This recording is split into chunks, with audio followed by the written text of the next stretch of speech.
পিএইচপির development এনভায়রনমেন্টের উপর already আমি একটা সেশন নিয়েছি এবং ভিডিওটা দিয়েছি। আগের পর্বে আপনারা ভিডিওটা দেখবেন। এই পর্বেও আমি ডেভেলপমেন্ট রিলেটেড কথা বলবো এবং কিভাবে আমাদের পিসিতে পিএইচপি ডেভেলপমেন্ট এনভায়রনমেন্ট তৈরি করা যায় ইজিলি এবং কী টুলস নিয়ে আমাদের কাজ করতে হবে, রান টাইম এনভায়রনমেন্ট কি, এই বিষয়গুলো একটু ডিটেলস এখানে থাকছে। আমরা গত পর্বে পিএইচপি যে পেজটা রান করার জন্য আমরা কিভাবে আমাদের সফটওয়্যার অর্থাৎ এক্সাম টুলস বা টুলস দিয়ে আমরা কিভাবে পেজটা ওখানে রেখে ওয়েব সার্ভিসের মাধ্যমে আমরা রান করতে পারি সেটা দেখিয়েছি। আসলে পিএইচপি থেকে কিন্তু আমাদের কাজ করতে হলে কিছু জিনিসের সাথে অর্থাৎ টেকনোলজির সাথে আমাদের কিন্তু অ্যাডাপ্ট হইতে হবে।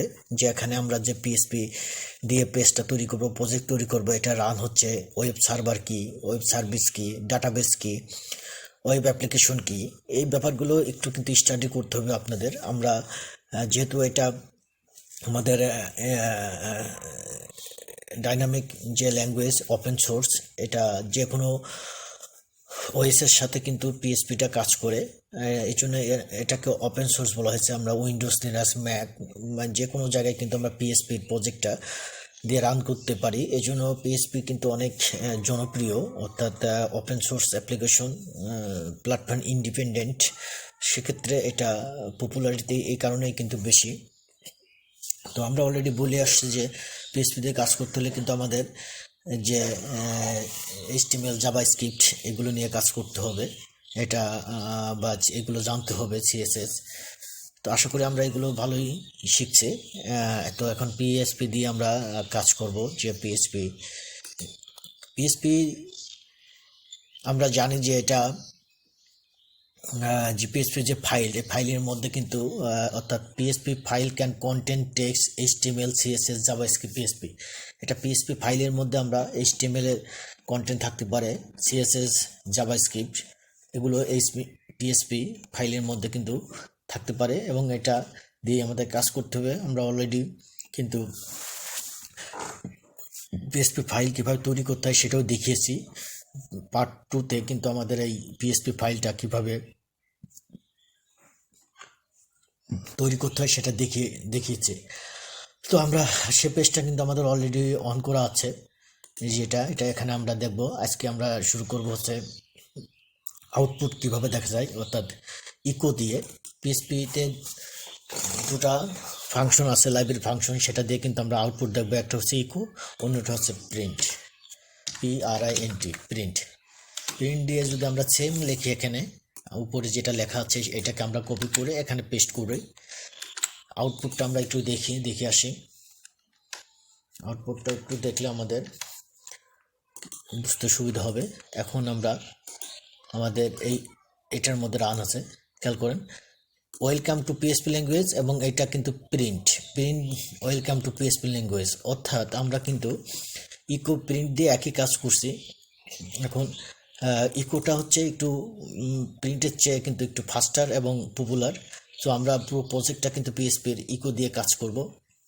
এখন পিএইচপির ইকোর মধ্যে পার্থক্য হচ্ছে, ইকো আপনার যে কোনো ভ্যালু অর্থাৎ নাল ভ্যালু কিন্তু সে করে রিটার্ন করতে পারে, কিন্তু এই প্রিন্টটা কিন্তু অবশ্যই নট নাল, অর্থাৎ যে কোনো একটা ভ্যালু রিটার্ন করবে, এতটুকু পার্থক্য, বাট সব কিছু কিন্তু সেম। তো এটা আমরা দেখি যে আউটপুটটা কিন্তু আমরা অলরেডি দেখে আসছি। পুরো প্রজেক্টটা আমরা ইকো দিয়ে কাজ করব। এটাকে আমরা ডিলিট করি। মনে রাখবেন যে ইকো এখন পিএইচপির যেটা শুরু, অর্থাৎ আমরা এইচটিএমএল, সিএসএস এর মধ্যে বা জাভাস্ক্রিপ্ট কিন্তু দিয়েছি যে যখন আমরা সিএসএস, এইচটিএমএল, জাভাস্ক্রিপ্ট লিখব তখন কিন্তু একটা স্টার্টিং পয়েন্ট আছে। তো পিএইচপির স্টার্টিং পয়েন্ট হচ্ছে এটা। আমরা আবার খেয়াল করি, স্মল দেন এন্ড পিএইচপি একসাথে, এবং এটার ইন্ট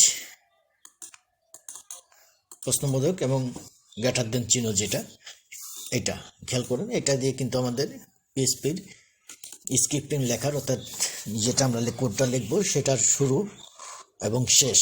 আশা করি বুঝাইতে পেরেছি। এখন আমরা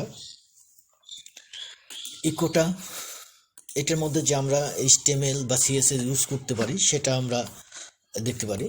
যে এখানে সে এক্সাম্পল আমরা এখানে দিলাম PHP ফাইলের মধ্যে আমরা একটা হেডিং নিয়ে রাখি, হেডিং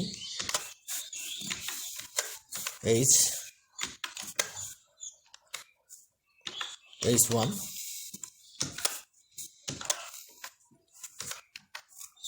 খেয়াল করেন আমরা কিন্তু PHP এক্সটেনশন .php ফাইলটার মধ্যে একটা HTML ট্যাগ নিয়ে এলিমেন্ট নিয়ে কাজ করছি।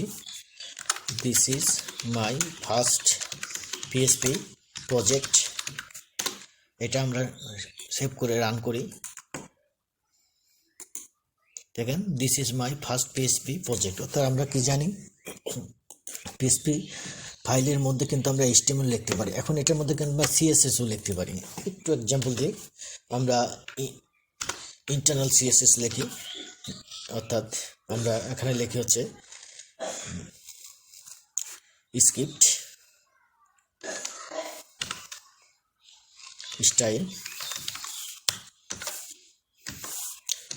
স্টাইলের ইন্ডিং। এখানে আমরা লিখব যে H1, অর্থাৎ এই ট্যাগটা H1 আমরা কি করব, এটা আমরা কি করব, কালারটা একটু চেঞ্জ করে আসি, কালার রেড। এটাকে আমরা একটু রান করি। এটাকে রান করলে আমাদের এখন রান করলে খেয়াল করেন এটার ফন্ট টেক্সটটা কিন্তু আমাদের কালারটা চেঞ্জ হয়েছে, তাই না? কালারটা কিন্তু চেঞ্জ হয়েছে অলরেডি।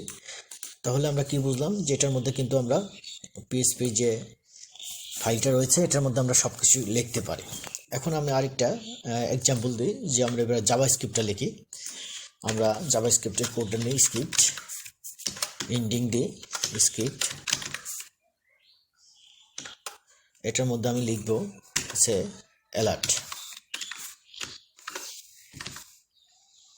অ্যালার্টের মধ্যে লিখব this is my first PHP project, right. এটাকে ইন্ডিং করি, সেমিকোলন, রান করি। রান করলে আমরা শুরুতে রান করলে দেখেন সে কিন্তু জাভাস্ক্রিপ্টের অ্যালার্ট দিয়েছে, তাই না, এই যে বক্সটা। সো আমরা আশা করি যে PHPর মধ্যে আমরা প্রয়োজন অনুপাতে আমরা যে কোনো ফাইল নিয়ে কাজ করতে পারি, যে কোনো আমরা CSS HTML জাভাস্ক্রিপ্ট এগুলো কিন্তু নিয়ে কাজ করতে পারি। আমাদের প্রয়োজন যে আমাদের পেজটা কীভাবে ডিজাইন হবে সেটার উপর নির্ভর করে আমরা কিন্তু কখন কোনটা প্রয়োজন সেটাকে আমরা ইউজ করব। তো এই হচ্ছে অবস্থা। এখন আমরা এটার মধ্যে আমরা কোনগুলো একটু অ্যারেঞ্জ করি, স্ক্রিপ্ট। ওকে, পরবর্তীতে পর্বে আমি একটা PHPর মধ্যে কিভাবে আমরা ইকোর মধ্যে PHP ট্যাগের মধ্যে আমরা পেজগুলো অ্যারেঞ্জিং করতে পারি, ডিজাইন করতে পারি PHP দিয়ে, PHPর মাধ্যমে। অর্থাৎ PHPর মধ্যে আমরা CSS HTML ইন্টিগ্রেট করব, সেটা দেখাবো। পরবর্তী পর্ব দেখার আমন্ত্রণ রইল। Thank you.